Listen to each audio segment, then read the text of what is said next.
क्या हिमाचल में बने इस कफ सिरप को पीने से 9 बच्चों की मौत हो गई?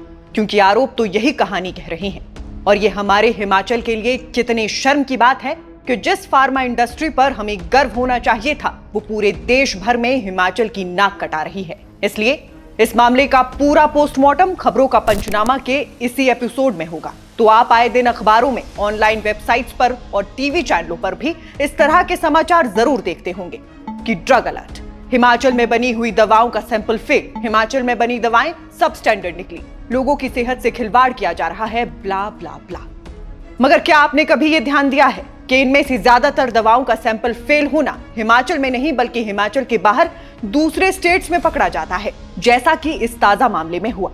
मध्य प्रदेश के छिंदवाड़ा जिले में 9 मासूम बच्चों की जान चली गई, कथित तौर पर एक कफ सिरप पीने के बाद।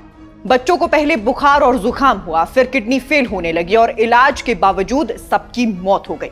तो अब जिस दवा पर शक है उस कफ सिरप का नाम है नेक्सा डीएस, जो हिमाचल के ऊना में स्थित एक फार्मा कंपनी एक्विनोवा फार्मा बनाती है। मध्य प्रदेश सरकार की जांच में सामने आया है कि बच्चों को दी गई सिरप में एथिलीन ग्लाइकॉल और डी एथिलीन ग्लाइकॉल जैसे जहरीले केमिकल मिले हैं, जो कारों के कूलेंट और एंटी फ्रीज लिक्विड में इस्तेमाल होते हैं। और ये केमिकल इतना जहरीला होता है कि इसकी थोड़ी सी मात्रा भी किडनी और दिमाग को नुकसान पहुंचा देती है। अब ये मामला सामने आने के बाद हिमाचल का ड्रग डिपार्टमेंट हरकत में आया है और नेक्सा डीएस की प्रोडक्शन पर रोक लगा दी, यानी जांच शुरू हो गई है। संदिग्ध दवाओं की लॉट्स को ट्रेस किया जा रहा है और रिस्क बेस्ड इंस्पेक्शन शुरू हो चुका है।